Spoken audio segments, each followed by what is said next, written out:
No, I'm fucking awkward, so we're gonna make this as not awkward as possible.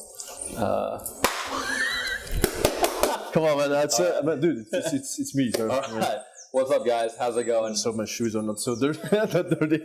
Like to the mud and shit. We're two awkward dudes making a podcast. How's it going, by the way? This is my friend Rafa. What's up? Been traveling with him. Well, I was here last year with him actually, and we were here together almost the same duration of time, 5 months. This guy got here like a week after I did, and since then we've been on our own journeys, and we just happened to meet up here again in Colombia. He's been back here since December.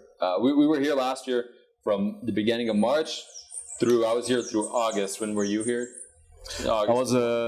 I came here the 16th of March and left beginnings of August. So okay, yeah. So we were in a very similar time frame. Yeah, I got here the 1st of March last year, and he was here 2 weeks after and then we met, and then we just hit it off, and we traveled a lot of Colombia together, figured out a lot of things. Yeah, for sure. It was my first time. I think it was your second, third time by the time you got here. No, I traveled a lot as a child because my dad is from here. So. But you hadn't been here in like 10 years. 11 years. Okay, yeah, a long time before that. So this was your first time as an adult coming back. Yeah. And what was your experience like the first time? I was blown away, man. Like if we talk specifically about Medellin, I was really blown away. Because my memories of Medellin were like streets swarmed with military, heavily armed police. Oh, really? At every corner of every street, you know, like 11, 12 years ago, last time I came here. And then this time I was like, the city looked amazing, clean, secure. I think you still see the military out, yeah? But it's not... it doesn't sound like it was like what it used to be then, yeah? No, it's not even remotely comparable. I mean, they were, like, literally every corner, every street, you had heavily armed police. Did it feel dangerous, or what do you mean by that? It felt insecure. Okay. Because, there was a big presence of military and armed police and shit. Okay, see, I didn't even know that, so I just learned something new. And how has your experience been this time around? In what ways has it changed? You said it feels safer and cleaner and nicer. Infrastructure, I mean, the city is is on par with any Western city. Okay, yeah. Well, I've noticed that too. Yeah, the image that most people have had, maybe in the last 2 or 3 years that changed, but the image most people had of Colombia is like this. It's sort of negative, yeah. So, especially in Western countries, yeah. Yeah. Especially in the States, when I told my family I was coming here, they were asking me why there. Why Colombia? So many other places you could go. Why Colombia? Why that country specifically? And Pablo Escobar is part of the history here. Drug trafficking is part of the history. But you're right, it has changed. I don't feel dangerous. I don't feel in danger. I feel pretty safe and secure. I love life here.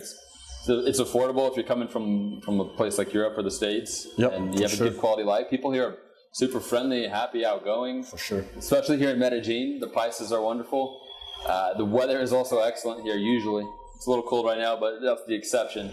Overall, the weather here is great. Yeah, I mean, Medellin weather is one of the best climates I've ever lived in. It's really like they call it the city of eternal spring, and it carries the name very well. Everything's always in bloom here. That's what I like to say. Yeah, everything is in bloom. So what are recommendations you would give to people for traveling to Medellin their first time? They want to stay here several months, or I would say a week. It's quite easy actually. Try and make establish contacts before leaving your home country. Yeah. So that when you get here, you have some guidelines. Okay. For example, at the airport, I hope this is not gonna be heard. No, it's going to, yeah. We're outside filming this, and there's always noise in Colombia, so whatever. I'm just going to make the most of it and see. Yeah, that's one thing. That's one thing that we should mention to people out there. Colombia is a noisy country. Yes, it's a noisy country. It's very true. Doesn't matter what time of day it is, where you're at. There's going to be rumba parties, music blasting as loud as they can. Any neighborhood. Yeah. And that's just part of the culture here. So if you come down here, be prepared for the noise, because it's crazy. It's not always that extreme, but sometimes I've stayed in places where literally there's a bar around the corner, and it's Thursday, Friday on, weekend every night until 1, 2, 3 a.m. Very true. blasting music, and there's nobody complaining. There's no police. You can call police, and they will just tell you, yeah, Just man. little laugh it up, like, well, you should This go is down that party. Yeah. Then care. there's no like noise policy. No, there's not. Yeah, I can attest because I was when I was living in Laureles, in that house. It was right next to the metro and right there next to La Cententa. There's so much parties and crazy stuff going on there. So, But that's a party street. that It's is like, that specific area is a party street, and that's like kind of a hub for just going out and having fun and living life here. But you're gonna hear the noise if you're in certain areas more so than others. But even if there's not, there's always construction here. There's always somebody on a building hammering. I guess maybe that's part of the neighborhood because it's I a think very new neighborhood. So maybe that's more specific to Sabaneta here, because everything here is under construction and nice and new, but a lot of noise. to go back to the guidelines, you know, like it's very important to try and establish contacts, maybe local contacts, which is going to be more difficult. But people, there are Facebook groups. I mean, there are Telegram groups, WhatsApp groups, Facebook groups. You can try and get some intel, you know. For example, when you arrive at the airport is like 45 minutes away from the city.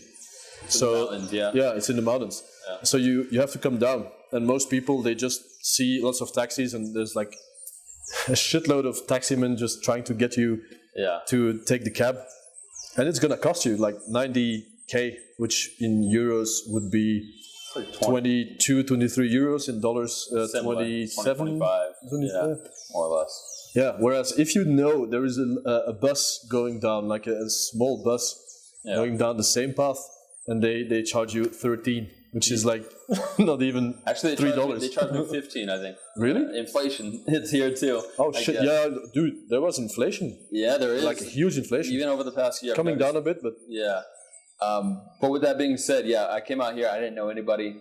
Didn't speak Spanish. I ended up in funny situations because I didn't exactly. I had done a lot of research on YouTube and like Facebook groups. I joined a couple of them, and that was awesome. That got my foot in the door, but I still didn't know how to move down here, essentially. And then I figured out, there is a bus that goes down to Medellin, and that it is super cheap. And once you learn how to move like a local, that's when you save a lot of money and you're able to really. If you're here on a budget, this place is definitely a paradise for a budget traveler, I would say.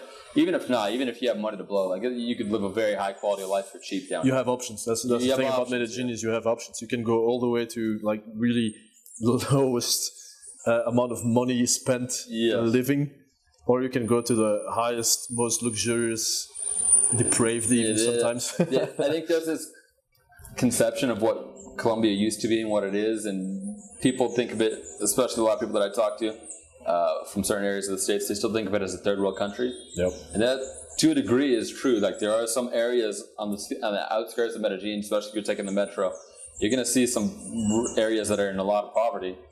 But with that, there's a lot of gentrification because they're bringing those areas in with the metros, with the cables.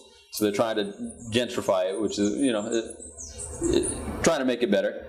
And there's also, like, you go to Poblado, you go to Laureles, Sabaneta, Envigado, there's high-rise condos that have penthouses that overlook the entire city, and they're, $500 to $1,000 USD a month, and you could live a crazy good lifestyle in those. Yeah, you can live a lifestyle that wouldn't be affordable in Western countries. No, like for instance, I was just in Fort Lauderdale, Miami area, and paying $1,200 a month to share a room with somebody. No, that was a little extreme because I didn't find an actual. It was more like an Airbnb property.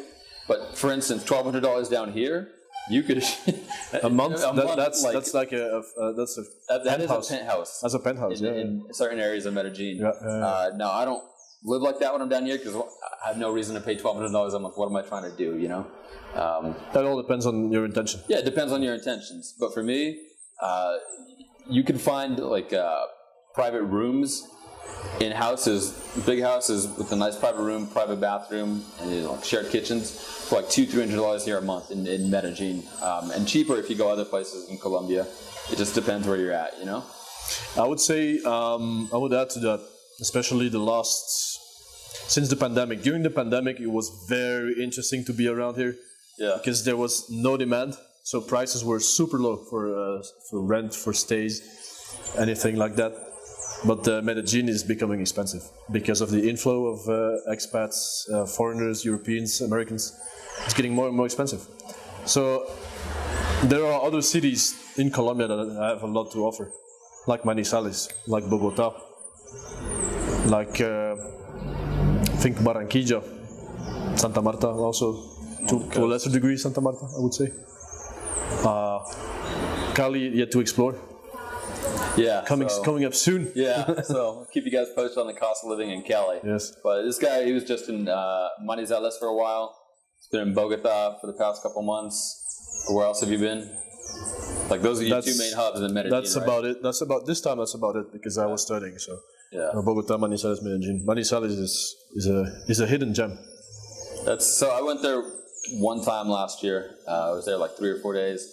It's absolutely beautiful. Like there's so many farms there. There's so many. That whole area is the coffee region. Yeah.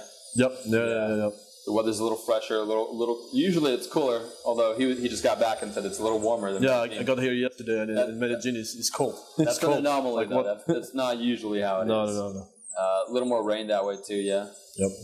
But a lot of fresh, like how do you say in English, termales, hot springs. There's a lot of hot springs over there, so if you like nature, it's really beautiful to get out and do stuff.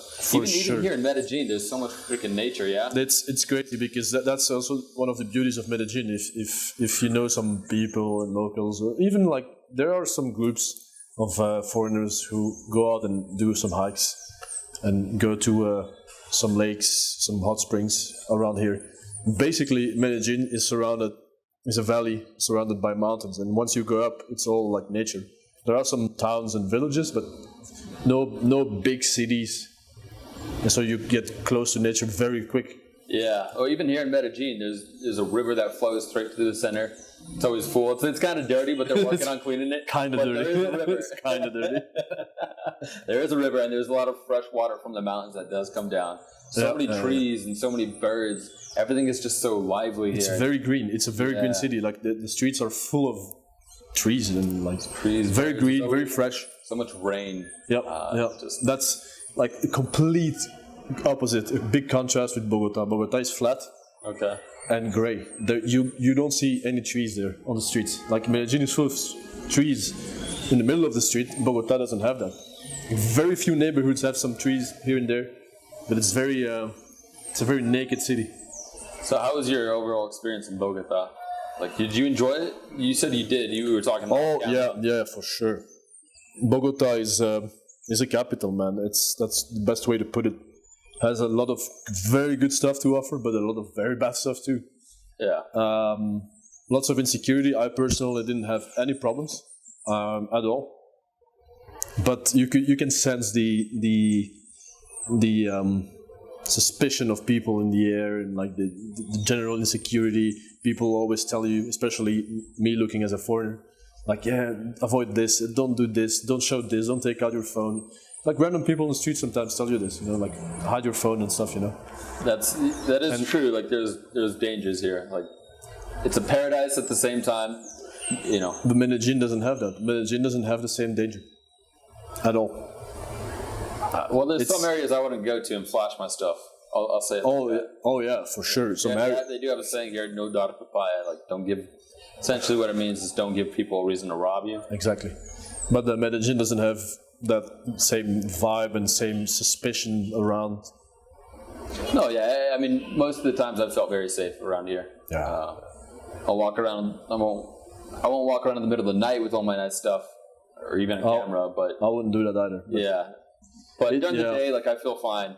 I don't feel like most people are out to get you, and most people are actually super friendly and nice here. That's a difference also between Medellin and Bogota. Is people will, if something happens to you, people will help you here in the streets, whereas Bogota not that much. That's what I've heard. Yeah, people there are a little more. People are a bit more distant, a bit more. I think you get that with most major cities, though. Yeah. Exactly. That's the problem. Also, the problem with Bogota is it's a capital. And has a lot of immigration from inside the country and outside the country. So you have a lot of people from the coast, a lot of people with paisas, a lot of people from Cali, from other regions in Colombia. You have a lot of Venezuelans, and so there's lots of suspicion amongst people there, amongst them. But that being said, Bogota has amazing nightlife. Okay. Amazing food. People overall are very easygoing. Of course, there's still a suspicion we talked about, but they're friendly. They're like, they treat you well. And it's a busy city, a very busy city. You will find anything you're looking for, you can find there, like big corporations and stuff. More so than Medellin. I think one thing I want to touch on to circle back is you're Colombian. You're a Colombian citizen. Your dad's from Medellin. He's Paisa. Yeah. You are fluent in Spanish. Yeah. Yeah, I would say I'm pretty fluent. Yeah. I am not Colombian. I did not know anybody when I came to this country. I blend in a lot more though. Like I look more like I could be from around the area. My amazing. As soon as I start talking, genes. People know I'm not from here though. Like I can speak Spanish, I can get by, but I still have a strong American accent. I don't know how else you'd put that. And when you speak it, you sound more local, a lot more local. They probably know when they're talking to you that, hey, yeah, you know Spanish, but there's some things that are a little different. They look at me like there's something wrong with this guy. Who the F is he? Yeah. So I want to just talk about your experience, like not looking like a local. Yeah. And when you start speaking, people realize, oh, you are very Colombian. Like, what has your experience been like with that here? Oh well, I would say it depends on, like for me personally, it depends on the. I hope I didn't. No, it's fine. Personally, depends on the day. Some days I enjoy the weird looks, and some days I'm like annoyed by it because I'm like, yeah, well. You tend to get, depending on the place you go, the areas, you tend to get a special treatment. Not always in the best sense. Okay. You know, or they try to sell you more, or they go up to you because you look a certain way. Yeah. But that's human, you know. It's part of the game. It is. Yeah. Part of the game, and some days it's fine. Other days it's like, oh god. I think for me as well, because I do blend in here, and people they look at me and you know. That's funny because when we walk together in the street, people go and talk to him, and he's like, and I start answering, or I just let him simmer in the confusion for especially 30 seconds. The first time around, the first 5 months, people would do that all the time. They'd come up and just assume that a kid didn't know Spanish and I knew Spanish, and that threw people off when I was just look at them. I was looking at them like, what in the world is going on? This guy would answer, and they would just look at me like, and they would look at him like, and exactly, what the fuck is going on here? And so I think that's kind of funny because even when I can definitely get by now when I speak to people, they know right away that I'm not from here and that Spanish is probably not my first language. So I still get some head scratchers. It depends where you're at. Medellin, I feel like the people here are a lot more accustomed to foreigners. But the farther you go from Medellin, the more I don't want to say rural cities, but the more not visited cities by foreigners. Yeah. The more head turns you get when you start talking to people. But overall, with that being said, I still feel like most people have been super respectful and nice. Like, it doesn't matter, you know? If you make an effort to speak Spanish, people out here go above and beyond for you, you know? I can say pretty, with 100% confidence, I can't remember one moment where I really felt like excluded or treated badly because of the way I look. No. Yeah, I can say the same deal, but I kind of again. But you kind of look local, I blend in a lot more, so it's a little different. I don't know, of an experience. With that being said, though, I wanted to talk to you about budget. Like, what is an ideal budget to come down here to Colombia, depending on the city? For instance, we're here in Medellin. Prices have gone up a little bit, but you can still, if you know how to move, you can still get things for cheap, relatively. What is a good budget month to month? Let's say the person that wants to come down here, spend a month, 2-3 months down here, you know, on rent, on food, transportation, you know, nightlife, whatever else they want to get into. Like for you, what is it literally depends on what you're looking for. That's the beauty about, I think, Colombia, but Medellin specifically. It's like it all depends on what you're looking for. In European cities, you tend to have like less choice in lifestyle. The amount of money. can I put it, lifestyle stratus, Okay. if you know what I mean. Like you never can been to Europe, you so can I live don't a know. very, very cheap lifestyle, the cheapest Okay. possible. So you live in a shared bedroom, in a hostel. You eat every day. You cook yourself, like little stuff you get from the local grocery store. You're talking about Europe or here? Here, Oh, okay. yes, you can go very, very cheap lifestyle. You can go in between, and you can go luxury, absolute luxury lifestyle too. You have a large spectrum. That's the word I was looking for. Large spectrum of lifestyle and budgeting. Whatever you choose to do, and if you have the budget to do that, you will find it here. Yeah, I think so. That's true in many levels because I've stayed in hostels before, and like in the States, hostels have a bad reputation for whatever reason. They're just not common there, and most people, like when I told them I was staying in hostels the first time around, they looked at me like I was crazy. And I don't think people in the States, like a lot of my friends growing up, they don't understand the connotation they have when you go outside the States. Because like here, hostels are a big deal, and I know in Europe they're a huge deal. But they're super cool. They're fun. There's like different hostels with different vibes, so you got to find ones that work for you. There's party hostels. There's more laid back hostels. Exactly. There's different people in there, and you could find, for instance, you could find rooms. There's like 16 beds in one room, and you're going to pay $5-10 some nights for those. There's other hostels where you got like 4 beds, and they're going to be like $15-20. Or even in hostels, you could have your own private room, private bathroom, and you're going to pay, I don't know, it depends, $40 to $100 per night. It just depends, really. So that'd be like more of a budget traveler, like especially if you don't know anybody. I highly recommend traveling like that. For starters, that's a great way to establish contacts.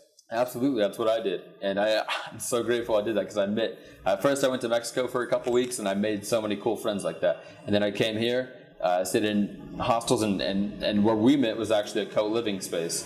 And that's a thing you will not see that much yet in Europe. That's the difference. Co-living? Yeah, the co-living, co-working spaces. Co-working, yeah, but not with bedrooms and extra accommodation. Even in the States, we don't have that really. Yeah. So, yeah. There you go. Here it's like that's why you have like the huge spectrum, all the in-betweens. Europe is like hostels, cheap, and the jump between hostels and Airbnb or hotels is huge. There's no in-between. Yeah. There's no in-between.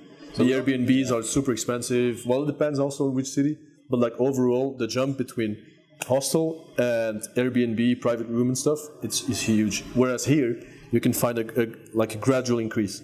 It depends on what you're looking for. Very cheap hostel, but it's more expensive hostel. Private room, shared room, Airbnb, hotel. You can even find hotels that are affordable. You can, yes. Per night. And so you have a whole spectrum. All the in-betweens are there. So that's why I'm saying, whatever you're looking for, the lifestyle you're looking for, you will find it here. In the States, you don't have that many hostels. In Europe, you have in the States, crazy amount of hostels. You're either renting or you're buying something. Exactly. It's kind of, there's not really many in between. So it's also there's no in between, or very few in between. Whereas here in Colombia, overall, especially the coast and Medellin, have a lot of in between. So that's to touch on that. We actually met in a co-living space. So it was a house. It was nice. It was in a good area of La Relas, which is like I think that's like a strata 4, strata 5. I don't know. No, that's 4, I think. 4. Yeah. There's different stratuses here. Basically, there's 1 through 6. One's the lowest, 6 is the highest. With that being said, there's like safety and danger in the lower stratas, and then in the higher stratas, like 4, 5, 6, they're usually better quality of living. But the stratas are defined depending on the average income. Okay. With income usually comes different areas of life as exactly. Well. But La Relas is super fun. I really enjoyed that time over there. To me, it's the perfect balance between foreigner accommodation, like the usual Starbucks and stuff, and the local experience. It's a very good balance there. It is.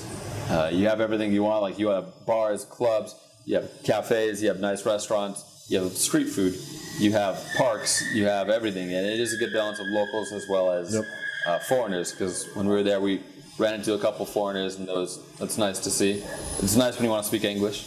Also, there's a lot of locals, so I mean, come down here, you need to learn the basics of Spanish because you're not. The English is not very It's not very well spoken. Very little spoken. There's a couple locals that do speak it.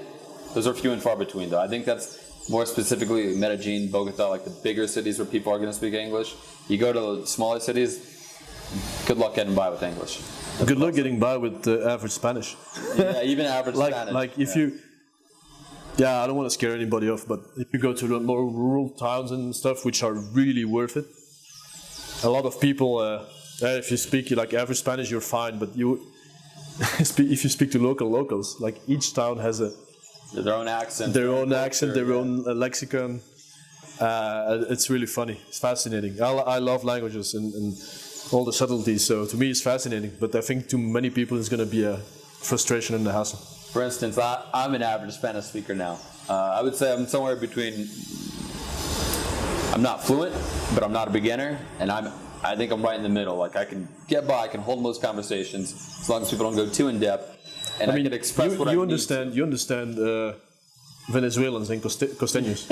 I'm starting to understand. So that says a lot, you know? So it's really well known that people on the coast here in Colombia, they have an accent, costeño. Yeah, they swallow some. The first time me and him went there, I thought I was starting to grasp Spanish and understand things, and I did not understand a word people were telling me there. That's kind of like it puts things in reality for you, because.